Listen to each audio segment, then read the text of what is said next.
Hello guys, and welcome to another instalment of A Golfer's Ramblings. I'm GMAC Golf, and I'm going to be going through the questions that you guys have asked me via the Twitter sphere today. So let's crack on and get through some questions. It's been a little while since I've done a Q&A, a couple of months. So yeah, why not? Let's get through it while I'm having a little drive. So the first question comes from Golf Forks. As I say, these are all off Twitter. So Golf Forks asks me, Jason Duffner's move to Cobra, is it a good move or should he have stayed with Titleist? Now, when you see, this is just my opinion, when you see any top golfer move from brand to brand, I don't personally think it's for gains on the golf course, because I think they're that good, doesn't really matter what's in their hand. So the move from Titleist to Cobra, in my opinion, will potentially be more financially rewarding to him. So I think that's probably why he's done it. I don't think it's going to hinder him. I don't think it's going to help him performance-wise. But I think the deal that's done has probably helped his bank balance, and I think that's potentially why he's made the move. So yeah, that's my opinion on the move, and that's pretty much my opinion on any top pro moving from company to company. It's generally financial gains, in my opinion, because as I say, all relationship breakdowns within the sponsorship. Yeah, that's my answer for you, Golf Forks. I hope it helps. Next question is from fellow ShankerZ founding father, Golf Nuts, and he's asking me, do I think there should be a golf match between the bigger and the smaller YouTube channels, sort of like a Ryder Cup type thing? And obviously, speaking with him on the phone after he sent the question, because I didn't really understand it, he explained it, how he thinks the big guys, 12 big YouTubers, should take on 12 smaller YouTubers in a Ryder Cup style match. Do I think that should happen? Absolutely not. What I do think would be good and would be a hell of a lot more entertaining is, yes, a Ryder Cup format would be fantastic, but integrate the two together. So have 24 YouTubers, big to small, and mix them up. So you have a team of 12 mixed, and obviously a team of 12 mixed, big numbers, small numbers, all together in the team.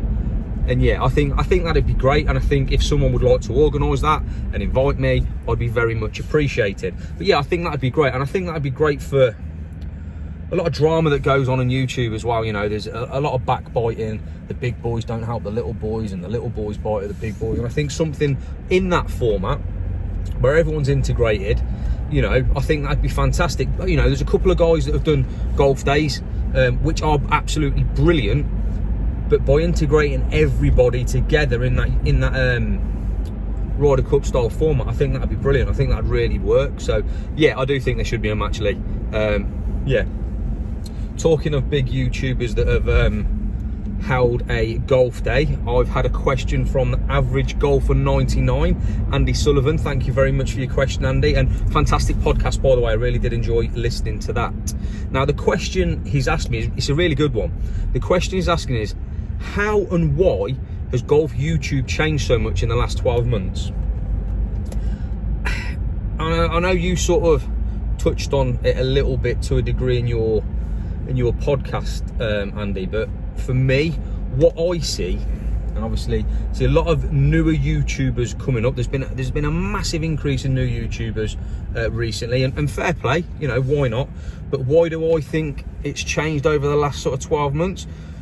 The influx of new guys, I personally think, is they've seen the success of the likes of yourself, Rick Shields, Mark Crossfield, me and my golf, Peter Finch, all getting sponsorship deals, ambassadorships, and free stuff, basically.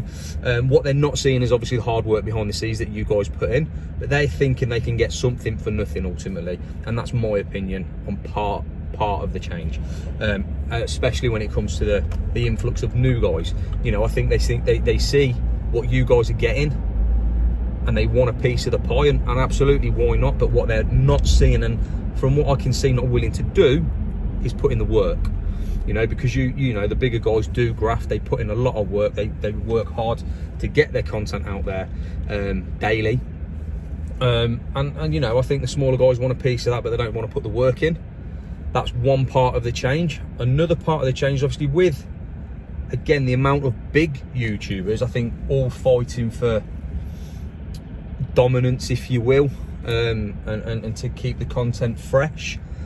I'm seeing a lot of, I think I may be using your phrase here, a lot of novelty stuff coming out, like people testing fake clubs, people testing balls that go straight, stuff that personally I don't find interesting. You know, it's not for me, and gimmicky stuff like that. And I think the reason that's happening is because potentially it is getting stagnant with all the club reviews and all the course vlogs and everybody doing very, very similar things. But I think that's why it's changed. Now for me, I think this is obviously what I want to see. Obviously everyone's different, it's just my opinion. What I want to see, that what keeps me engaged, I'm watching a course vlog, I want it to be fun. I want to see the people on the course vlog having a laugh, having banter, like Coach Lockie and Mark Crossfield. I love their vlogs, I think they're great. They're fun, they're intuitive, as are yours, Andy, when you've been on the course. You know, I enjoy them, they're fun. James Robinson's Play for a Point, again, they're fun, they're intuitive, they keep me engaged. And then on the flip side, if I want educational stuff, I'm gonna watch stuff like Peter Finch, Rick Shields, Me and My Golf, Mark Crossfield, again, because it's educational, it's engaging, and it keeps me engaged because I want to learn something. These novelty things, I'm not really asked about how well a fake driver goes against a real driver, because I'm never going to buy a fake driver.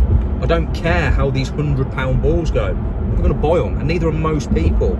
These balls that say they go straight, they're illegal. People are not going to use them.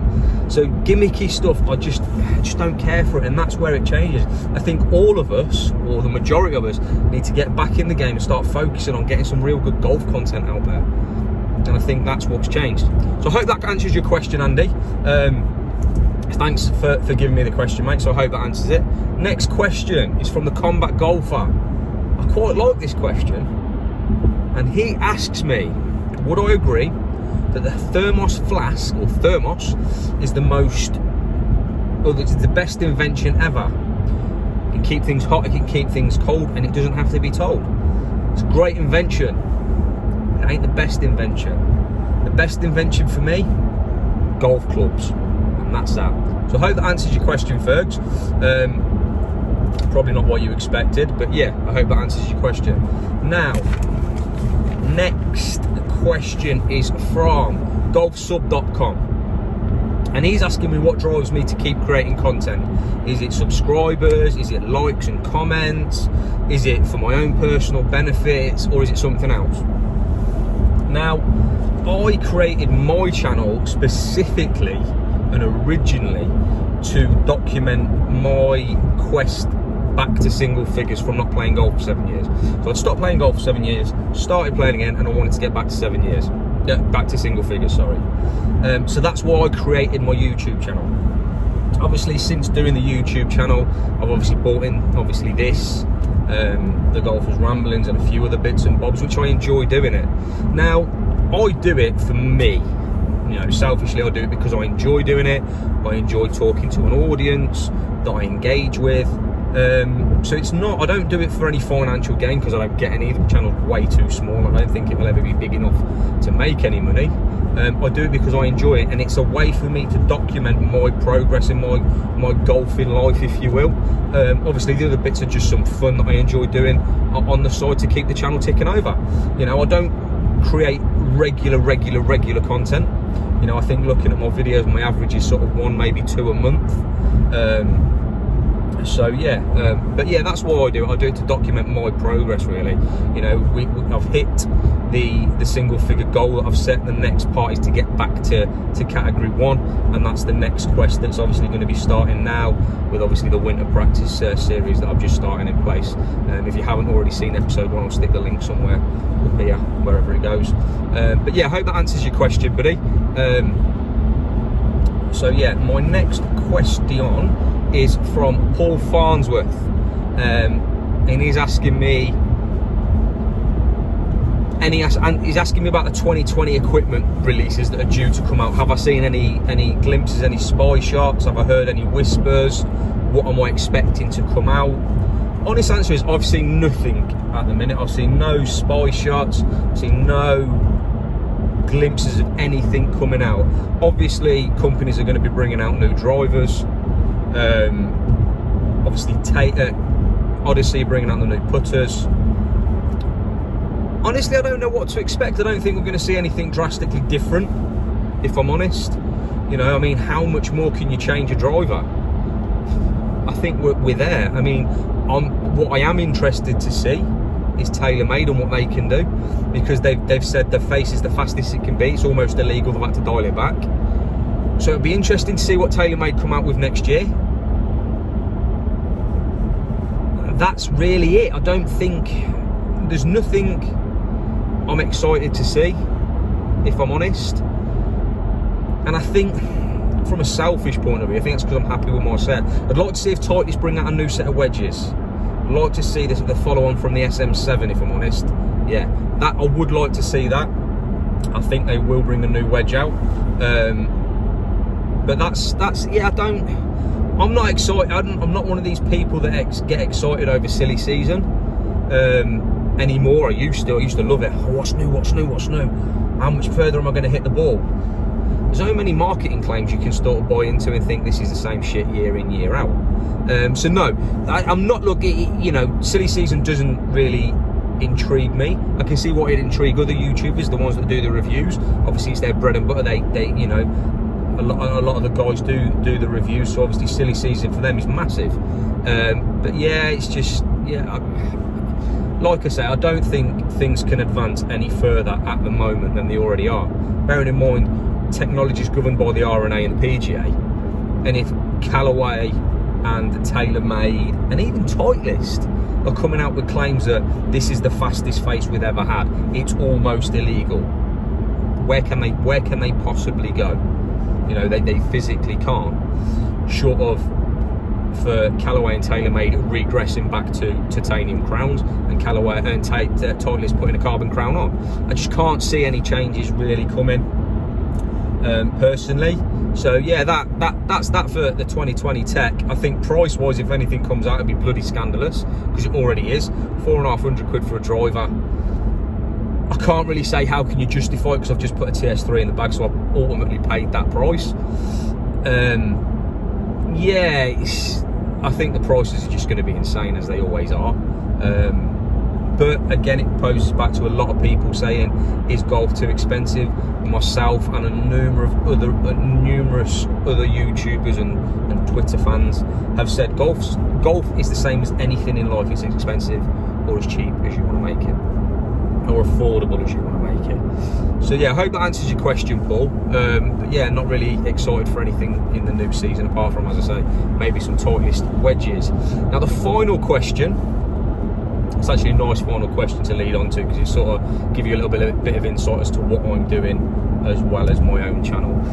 So it's from the other founding father of the ShankerZ, the tattooed golfer, and he's asking me, is there any particular group of YouTubers that are going to smash it out of the park in the new year, and why? So if you didn't already know, myself, the tattooed golfer, and Golf Nuts, we've all come together and created the ShankerZ. You know, it's something we all wanted to do. We all come with a few ideas, and it just sort of organically formed. We put some of the podcasts that we've started to do on our individual channels. We've now created a ShankerZ channel. So if you subscribe to any of us, but you don't subscribe to that, please pop over to the channel, have a subscribe, and obviously all the ShankerZ related stuff will be going on that channel. why we're going to smash it out of the park, why the ShankerZ going to smash it out of the park in the new year. We've got some great ideas in the pipeline. I'm not going to go into it too much on here, ultimately because I don't want people nicking my ideas, and Lee's ideas and Owen's ideas. You know, YouTube is very much a case of, if you've got a good idea, keep it to yourself, release it. If someone copies it after, that's fine, you got it out there first. You know, it is what it is. If people are copying your stuff, you're doing something right. You know, so. But yeah, we've got some really good stuff coming out in the future. We're working together with Finch Tour, which is a fancy. If you haven't already looked at the Finch Tour, seriously, get over and have a look. I'll put the link to their website. They've got some fantastic events coming up right the way through the winter. Next one that we'll be playing in will be the 8th of December at Formby Hall. So if you want to get on that, seriously, get on the link. It's filling up real quick, to the point it may already be full when this vlog comes out. So yeah, we'll be working with them a lot. And as I say, we've got so much stuff in the pipeline. Obviously, we've got the podcasts, which is going to be a regular thing. We've got obviously birdies, bogeys, or blobs. Not too sure how we're going to do with that, or whether we're going to keep on with that, but it's there. It's something. Basically, what that is we'll look at some other YouTubers' vlogs, and we'll give our honest opinion and feedback about it. Now, it's not a slagging other YouTubers off, saying you're crap, we don't like you, which some people think it is. It genuinely isn't. We'll watch it and we'll give our honest opinion. If we don't like it, we're not gonna sugarcoat it. We'll tell you that we don't like it, but we'll tell you why we don't like it and how you can improve it. If we like it, we'll tell you it's great, blah blah blah blah. So yeah, we've got that. We've got the podcast where it's, you know, and obviously we'll be getting special guests and so on. So yeah, Owen, I hope that answers your question. Guys, that was just a short one. That was all the questions I've got for today that I think of. I've had a couple of silly ones which I might ask, I might not. Nah, we'll just crack on with that.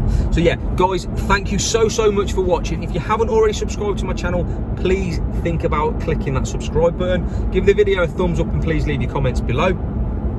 If you haven't already subscribed to the ShankerZ, but you've watched our podcast and enjoy them, please jump over to the ShankerZ channel, give that a subscribe. And for all the other guys that have got YouTube channels that have asked questions, such as the Average Golfer 99, Golf Nuts, and the Tattooed Golfer, and the Combat Golfer, I'll stick their links below. Head over to their channels and give them a subscribe as well. Guys, thank you so much for watching. Take care, and I will see you soon.